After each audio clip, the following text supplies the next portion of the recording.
નમસ્કાર મિત્રો, સ્વાગત છે અમારી યુટ્યુબ ચેનલ ઓલેજ હેપીમાં. મિત્રો, આજે આપણે કંડક્ટર ભરતી પરીક્ષા 2021 અંતર્ગત પાર્ટ નંબર 6 જોઈશું, જેમાં કોમ્પ્યુટરને લગતા મહત્ત્વના 50 પ્રશ્નોનો સમાવેશ કરેલ છે, જે આવનારી પરીક્ષા માટે ઉપયોગી થઈ રહેશે.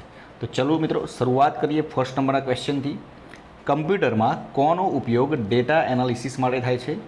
MS એક્સેલનો. સીડીનું પૂરું નામ શું છે? Compact disk. કમ્પ્યુટરનો નાનો એકમ ખાલી જગ્યા છે, નાનો એકમ બીટ છે. મોનિટરનું રિઝોલ્યુશન શામાં માપવામાં આવે છે? DPIમાં. કયું વર્ડ પ્રોસેસર પહેલાં આવ્યું હતું? Word star. આગળનો ક્વેશ્ચન. વિશ્વ કમ્પ્યુટર દિન કઈ તારીખે મનાવાય છે?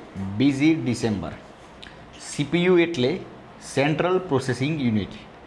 ભેદભાવ વિના વેબ બેઝડ સર્વિસીસના ઉપયોગની આઝાદીને શું કહે છે? Net neutrality. સાગા 220 શું છે? Computer. WWW world wide web આ વિચાર રજૂ કરનાર કોણ? ટીમ બર્નર્સ-લી. કમ્પ્યુટરની કી બોર્ડમાં કેટલી ફંક્શન કી હોય છે? ટોટલ 12 ફંક્શન કી આવેલી હોય છે.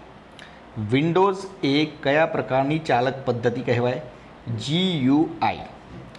DNSનું પૂરું નામ શું છે? Domains name system. માઉસની ક્લિક બદલવા કયા વિકલ્પમાં જવું પડે? Control panel. ટાઈપિંગ અને સ્પેલિંગની સામાન્ય ભૂલો આપમેળે સુધારતો ઓપ્શન કયો? Auto correct. DOSમાં આખા સ્ક્રીનમાં ફક્ત પ્રોમ્પ્ટ દેખાય તે માટેનો કમાન્ડ કયો? CLS.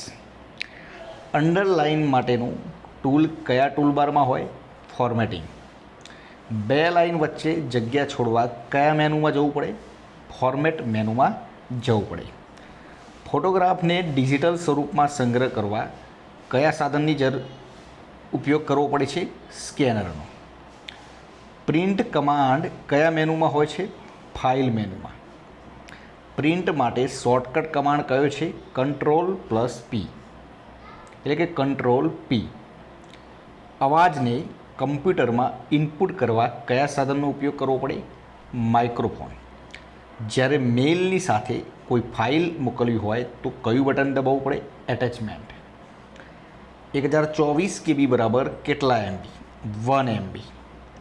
GUIનું પૂરું નામ શું છે? Graphic user interface. અને હા મિત્રો, જો તમે આની PDF લેવા માગતા હોય તો ડિસ્ક્રિપ્શનમાં ટેલિગ્રામ ચેનલની લિંક આપેલી છે, જ્યાંથી જોડાઈ જજો. કાલે સવારે તમને આની PDF પણ મળી જશે. ડેસ્કટોપ પર રહેલા નાના એરાને શું કહેવાય? કર્સર, એટલે કે mouse pointer. Cut copy option કયા મેનુમાં હોય? એડિટ મેનુમાં. કમ્પ્યુટરનું વિશ્વવ્યાપી નેટવર્ક એટલે ઇન્ટરનેટ. કમ્પ્યુટરને આપવામાં આવતી માહિતીને શું કહેવાય છે? ડેટા. એન્ટર કરવામાં આવતા ડેટા પર કોમ્પ્યુટર સૂચના મુજબ જે પ્રક્રિયા કરે તે કઈ? પ્રોસેસિંગ. કમ્પ્યુટરનું કીબોર્ડ, માઉસ, CPU વગેરે સાધનો શું કહેવાય? હાર્ડવેર. કયા કોમ્પ્યુટરને મોન્સ્ટર રાક્ષસ કહેવામાં આવે છે? કદમાં ખૂબ મોટા હોય તેને. એક વખત એક જ માણસ જેના પર કામ કરી શકે તેવા કમ્પ્યુટરને શું કહેવાય? પર્સનલ કોમ્પ્યુટર, એટલે કે PC. કમ્પ્યુટરના સ્ટોરેજ યુનિટમાં હાર્ડ ડિસ્ક એ કઈ મેમરી ગણાય છે? Secondary memory. કમ્પ્યુટરના મગજ તરીકે ઓળખાતું ડિવાઇસ કયું? CPU, central processing unit. શેમાં સ્ટોર કરેલ ડેટા, પ્રોગ્રામ્સ, માહિતી વીજળી પ્રવાહ બંધ થઈ જતાં ભૂસાઈ જાય છે? રેમમાં જે વસ્તુ સંગ્રહ કરેલી હોય, એટલે કે રેન્ડમ એક્સેસ મેમરીમાં સંગ્રહ કરેલી વસ્તુ વીજળી પ્રવાહ બંધ થતાં ભૂસાઈ જાય છે.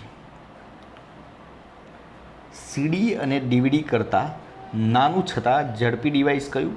USB flash drive. વર્તમાનપત્રો, સામયિકો, પુસ્તકોના પ્રકાશન માટે કમ્પ્યુટરની કઈ સિસ્ટમ વપરાય છે?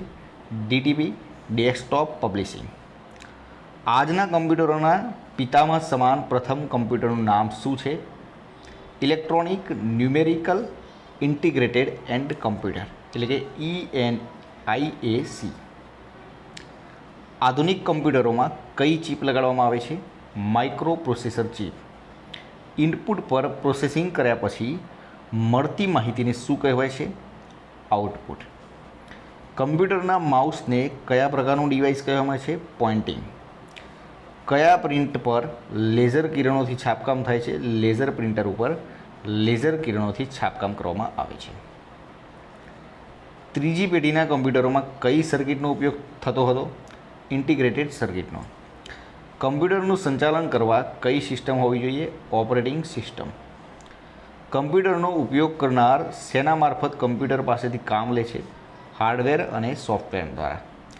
ગ્રાફિકલ યુઝર ઇન્ટરફેસ GUIના ઉપયોગ માટે શું યાદ રાખવું પડતું નથી?